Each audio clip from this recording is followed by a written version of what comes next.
On this episode of AV Week, oh my goodness, Amazon Alexa is coming for your boardroom. Also talk about the importance of monitoring your AV systems and whether or not the AV industry is in a downslope. All that and more next on AV Week. The network for the AV industry. What are you listening to? This is AV. This is AVNation. This is AVNation. This is AV Week, episode 335, recorded Friday, January 26, 2018. Critical monitoring. Support for AVNation is brought to you by BIAMP and by Chief, the global leader in commercial AV mounting solutions. This is AV Week, your weekly wrap-up of audio-visual news and information. My name is Tim Albright. I am your host. With us to discuss the news and information that we have gathered, first and foremost, his name is Chuck Wilson, and he is with NSCA. How are you, sir? I'm doing good. How are you doing today? Doing well. Also with us is Hanan Averbach. Hanan is from Prime View. How are you, sir? Doing great. Happy Friday. Happy Friday. And last but not least, Adrian Doty. Adrian is from Nareva. How are you, brother? I'm well, Tim. Thanks. How are you? Doing good. So here's what we're going to do. We're going to kick off a couple things, and we're going to talk about a story actually we talked about on Resi Week this week. And the reason we talked about on Resi Week is because it involves Alexa, Amazon Alexa, which inherently is a residential product. However, according to Amazon, they have released something called Alexa for Business. And this is from their site. Alexa can help solve the problem of dialing into meetings, searching for information, or doing a tedious task at work.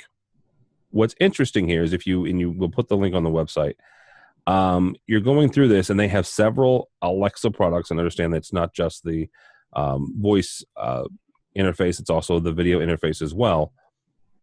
It has Alexa in the conference rooms, it has Alexa outside of a conference room, and has it in a board meeting.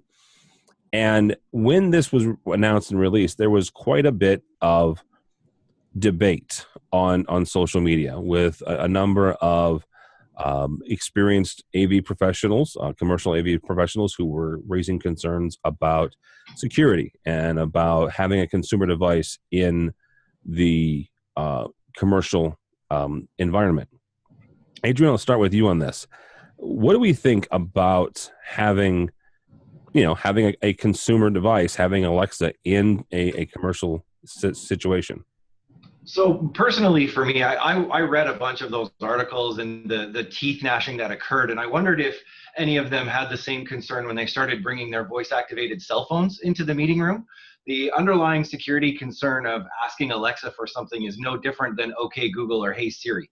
Yeah. The technology itself is listening, and it started as consumer and then moved into the business. I personally see this as an interesting move. If you read that site, it actually says that they will also serve as the audio device for those smaller conference rooms. So I wonder if that didn't set off some alarm bells as well. I'm interested in it. We've signed up for the trial and have started to set it up just to see how it works. I'll be interested to see, because Nareva is an interactive and collaboration manufacturer. I'll be interested to see how you guys, what you come up with, right, and what you the path you guys take with it. Hanan, when it comes to your clients, and your clients are primarily commercial dealers who are putting in your Prime View displays, what are you hearing back from them when it comes to devices like this? At the end of the day, Prime View has always been more focused on the visual side, and most of the time, the audio component is not something they would really even bring up with us. But I think as these things become more standardized as another opportunity to control a system via audio or direct the system through audio, we'll start getting these requests. Right now, not even a whisper of these things, but that will change. But a lot of it has to do with the backbone of these systems. If the Crestrons of the world, the Extrons, the MX, start integrating these tools, which is, like Adrian alluded to, is not so simple, then it's a different conversation. But if the backbone of a commercial AV system is not going to support these things for business purposes, for political, for security, whatever you want to say, then ultimately it's not going to really be something. Well, let's be Now clear real quick. Let's be clear. What Amazon it has written in this article, they're not talking about integrating with any other integrated system. They're talking about talking with other devices directly using APIs. So they're bypassing. Yeah, they're bypassing. You still have to have, but like any other API, for example, when we do a big video wall, right, and we have our video wall processor that's driving everything, if we don't have an open API, right, that works with the control systems in the marketplace, well, guess what? It's not going to work.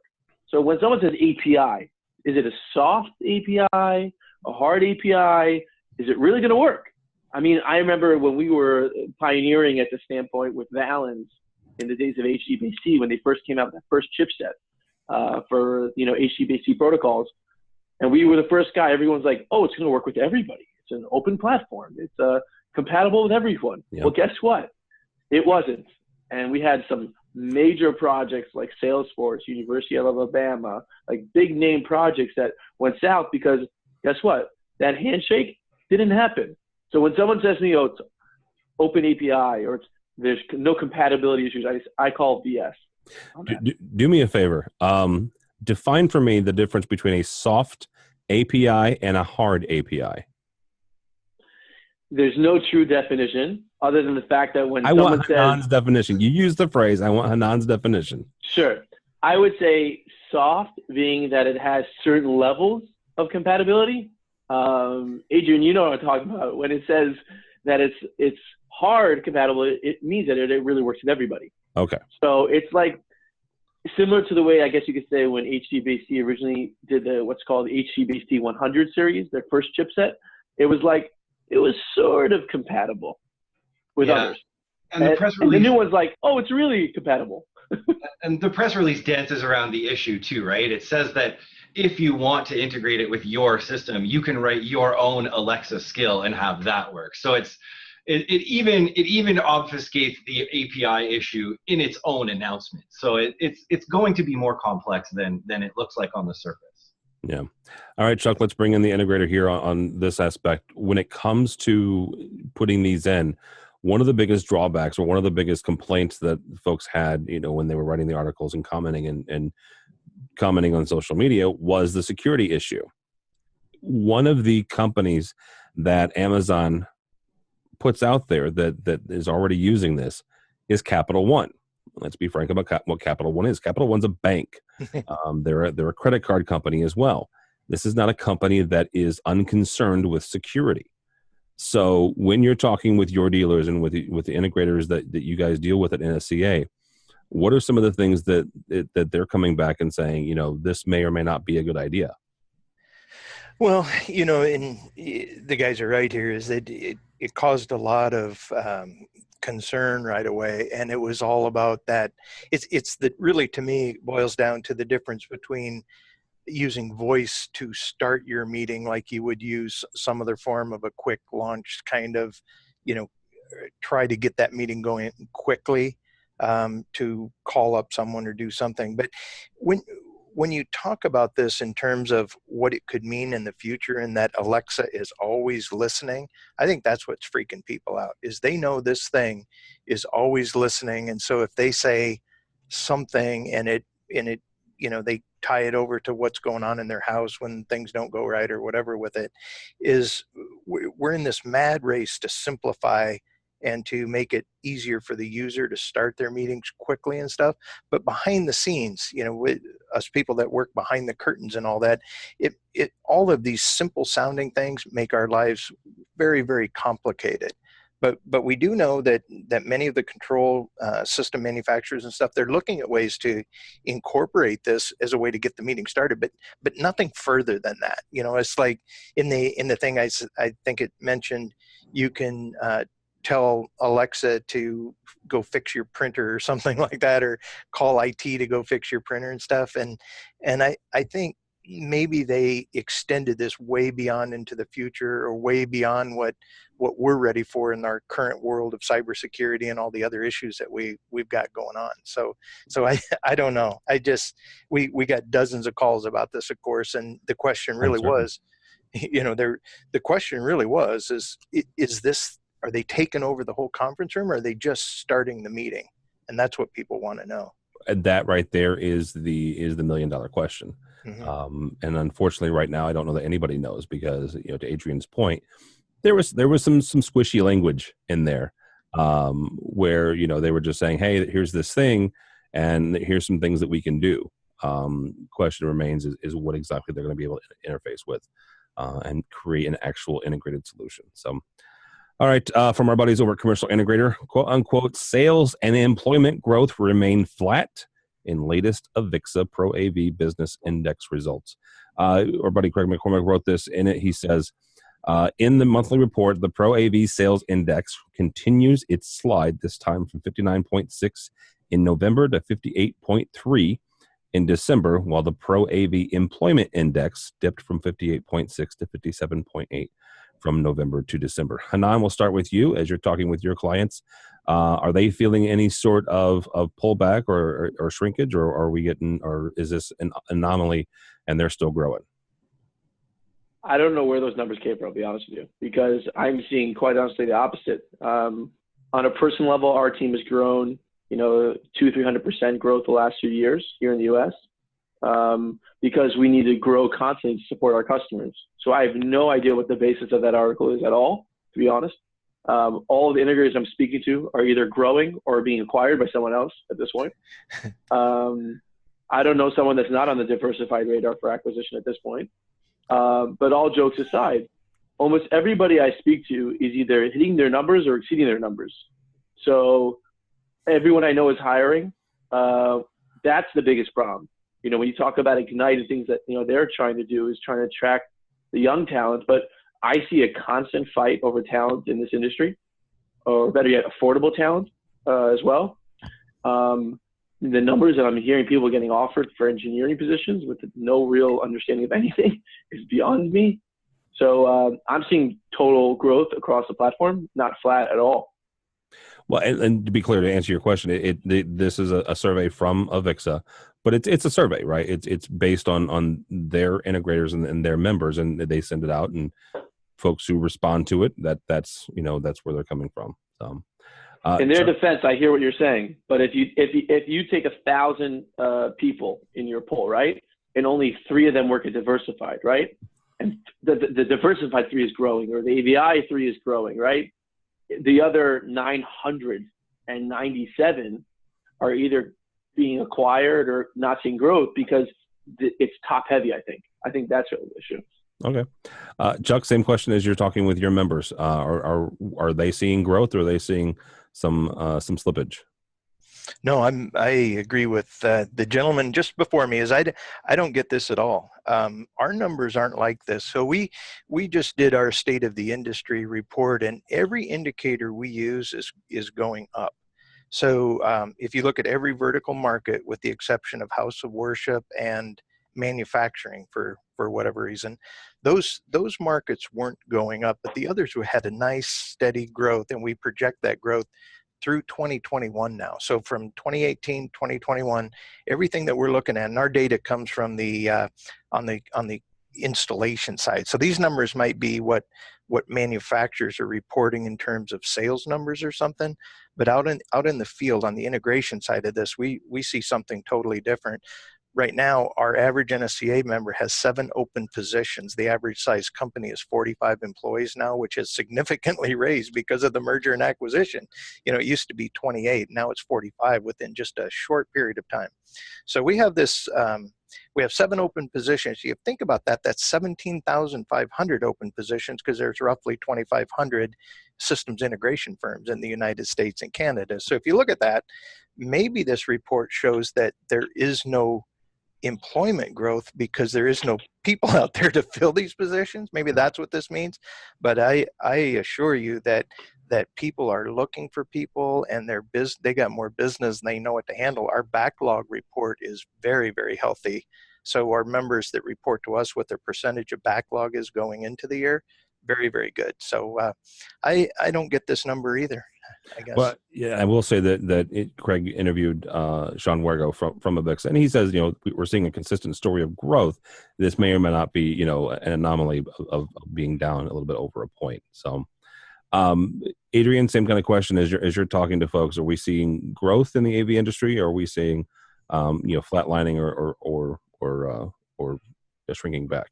I like this article because it made me think, right? And Shannon mentioned the acquisition. I wonder if, as we talked the last time we talked to him about the merging of the AV and IT worlds, I wonder if as more IT focused companies acquire these AV guys, if those just sort of drop out and don't get counted anymore.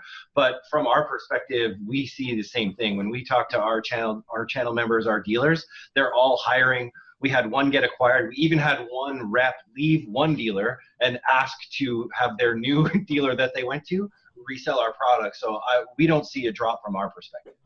And see, here's the thing: stories like that are really kind of cool. I mean, Hanan's joking about Diversified, buying everybody, including Prime View, just so I can get in on the joke. But there is a fair amount of mergers and acquisitions, and not just from Diversified and AVI SPL and the other big ones, but also from investment firms and investment bankers who are looking at integration firms as well as manufacturers who see a good, solid, healthy environment where they can make money. Right now, they make money a little bit differently. This is going to sound weird. They make money a little differently than the traditional AV integrator, meaning an investment firm is looking for a return on its investment in a set amount of time, whether that's 3 years, 5 years, or 10 years, whatever they decide. Whereas, my buddy here in St. Louis, who owns an integration firm, he's in it for the long haul. I mean, this is his family's business, right? He grew up in it. His dad and his uncle started it. So the way that they look at the bottom line is maybe differently than the way an investment firm is going to look for a return on their investment. Those decisions, then business decisions, will be different based on those. But the fact that they're still willing and wanting to still connect with you, Adrian, is a good sign, I think. So. Just to comment on what you said for a second, I think, I've seen some, what I would call not tier one. I've seen, to Adrian's point, a tier two integrator that's a traditional pro AV integrator try to acquire the IT talent, actually bought an IT firm, and quite honestly, it failed miserably.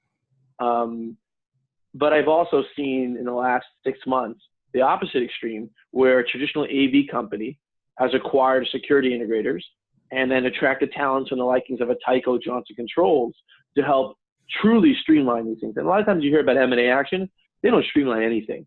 It's about showing growth to the investors, like you alluded to. But my background personally is from finance world, and what I've seen in the world of finance and private equity and a lot of these acquisitions that you see, even on the hardware side, Adrian, recently, some other guys in your space, collaboration side, raising capital through private equity, is that the idea is 3-5 years down the line, they pump these sales numbers through back-end rebates and all these funny deals. That's not necessarily sustainable growth. They're trying to throw numbers that are not even sustainable. So from the manufacturer side, I think there's a lot of truth to what you're saying about the potential for flatline growth, because if a lot of the traditional AV work is K through 12 and corporate, that's a very competitive market at very low margins because they're big dollars. Which is why we honestly don't focus as a company so much in those spaces. We're more involved in broadcast, or we're seeing, actually, Chuck, to your point, we're seeing tremendous growth in House of Worship, actually, because House of Worship for us now is going from audio-centric to really throwing away those projectors, doing these massive LEDs type of things. Like in your area, you have, Tim, like the Paragons, right? Mm-hmm. Those guys are great. They're doing nationwide installations of these massive LED boards. And they're not cheap. They're charging more money than other people because they actually do quality projects. That's rare. But in a vertical where most of the crap is being delivered and low quality is being delivered, they're coming at a premium and people are buying it. So I think it's very, growth is very vertical centric, not just as a whole in the industry. If I look at sports and arenas, there's huge growth potential from there, from the consultant side, from the integrator side. And I don't really foresee any flatlining in the near future, because video, audio, collaboration, all these things, they're growing in spaces. Hedge funds used to have just marble walls and this stoic looking furniture. Today, they're putting digital art in their lobbies, multi-million-dollar installations. And it's not one integrator or one consultant getting that business. It's spread out really nationwide. So there's a lot of money being put forward to create this constant on-the-go digital experience. And that's not going away anytime soon. People that are traditionally hesitant to invest in these things are saying, why would I, instead of doing a $3 million marble wall or $3 million art installation, make it a $500,000 digital footprint, and I could change on the fly? Yeah. So I think things are growing in that space. All right, guys. Last story here comes from us from our friends over at AV Network. Cindy Davis writes about AV monitoring in 2018, quote unquote.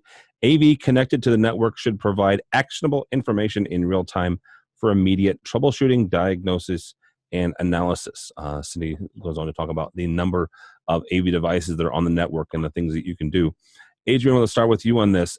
As the industry has evolved to being on the network and being in conjunction with or a part of or working together with IT, depending on your point of view, how important is this? How important is it that your devices and the other devices are being able to be monitored and controlled and assessed on the fly?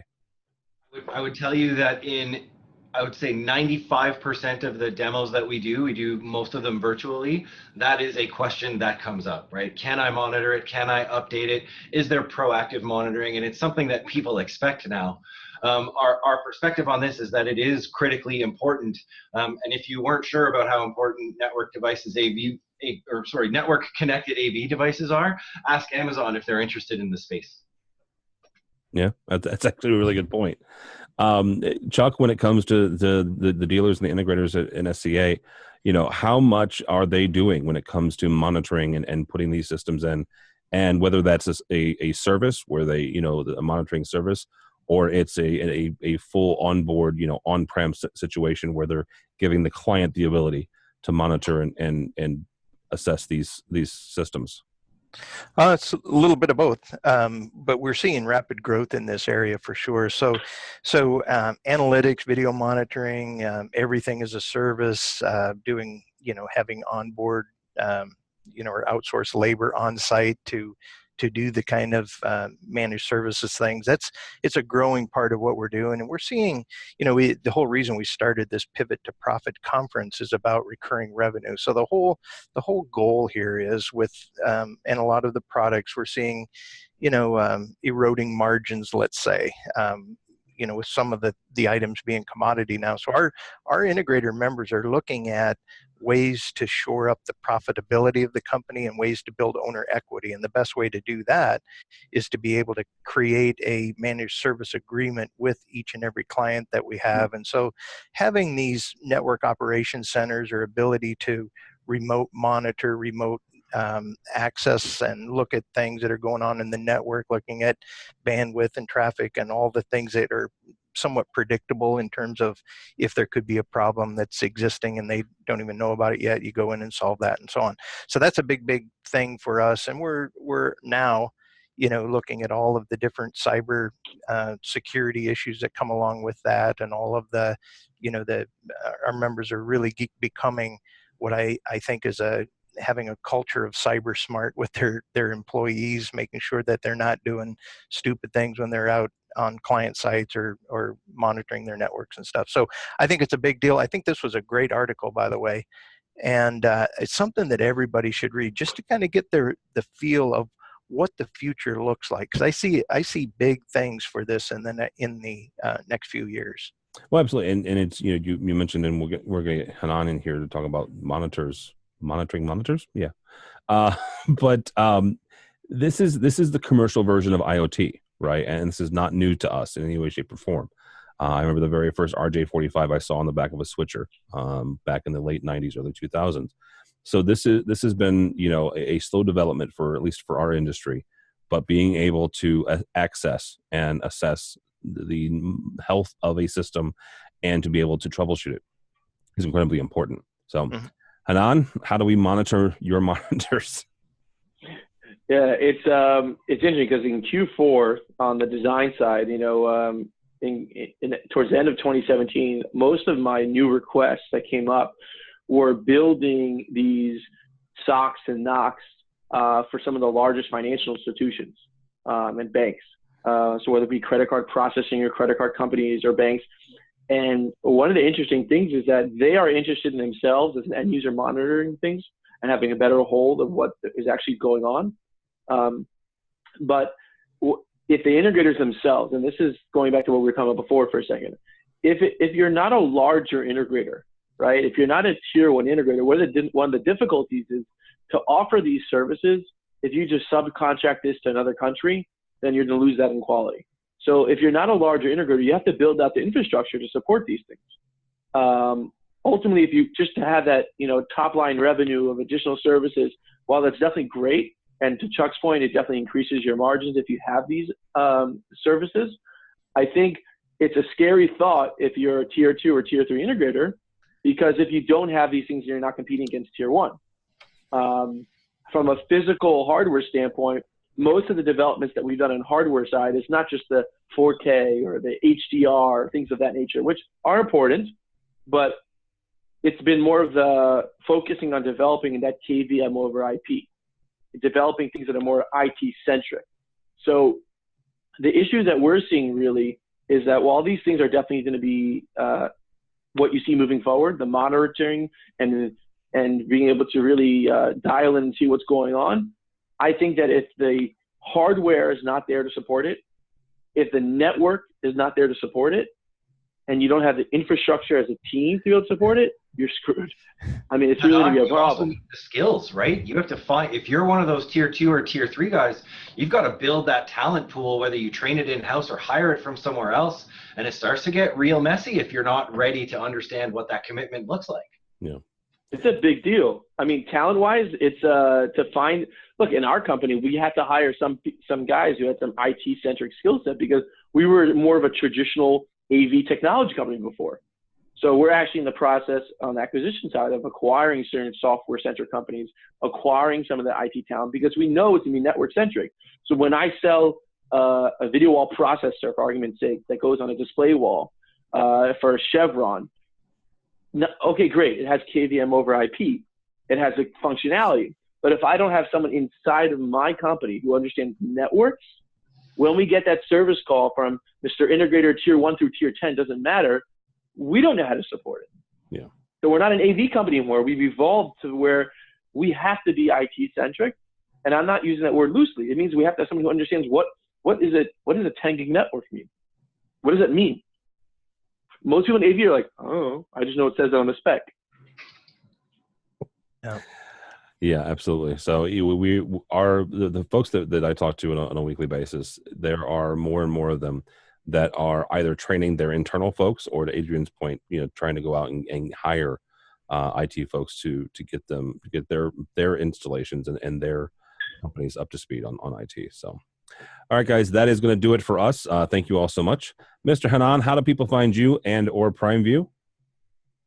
So you can hit me up either on Twitter or you can get me on LinkedIn. That's always easy. Primeview.biz is our website.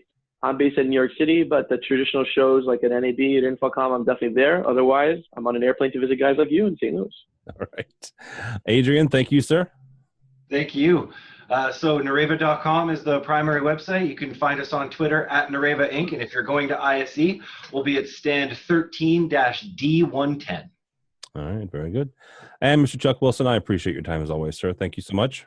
Well, thanks. This was great, and I'd like to do this again with these two guys and talk about some more stuff along the managed services line because they are dead on. You could invite them to the BLC. How about that? They are spot on. That sounds like a nightclub. Oh, it's not. It's 3 good days of business leadership. What's BLC? Forgive me. Forgive my ignorance. This is where Chuck is going to talk about his event coming up in a couple weeks. Yeah, it's a business and leadership conference in a couple weeks down in Dallas, and it's a crazy good event for getting together some of the larger integrators and talking about the business issues, not the technology so much, but just the leadership and how do you sell this stuff and strategy and all that. And let me go back to that comment about the house of worship real quick, if I can. There is a ton of opportunity in house of worship. My data, when I talked about the house of worship being soft in the future years, is because people are repurposing buildings. They're not building brand new churches now, but our members are really, really busy doing the things that Shannon was talking about within the church, the digital upgrade, broadcast, all that stuff. He couldn't be more accurate on that. So anyway, nsca.org is how to find me. So you know where to find me. And the Business Leadership Conference coming up in Dallas. When is that? It's the end of February, first 2 days in March. It's just we got so many great speakers. But look at nsca.org and then go to events and then Business and Leadership Conference, and you can get a good idea of what we do there. All right, very good. I'll be there as well. So yes. But you can find us at avnation.tv. avnation.tv. Follow along as we head to Amsterdam and go visit Adrian's company. Nareva, as well as everything else in all of the 15 halls, good Lord, that are happening in Amsterdam, the 6th through the 9th. Also, we'll be bringing you some of the stuff from the World Championship of Projection Mapping. I just think it's cool to say that. But if you haven't seen that, check out our website or ISC's website, iseurope.org. They are having a World Championship of Projection Mapping in Amsterdam. Actually, it's currently running. So digital artists from around the world are taking a building in the harbor of Amsterdam, as well as a water feature and projection mapping on it. And the winner will be announced the week of ISC. So you can check out that special section of our website. Also check out our underwriters. These are the folks who help us financially, help us bring you AVWeek and ISC and all the other stuff, help us go to BLC. So we appreciate their support, and we ask that you do as well. So all that and more at avnation.tv, avnation.tv. Thanks so much for listening. Thanks so much for watching. It's all the time we have for AV Week.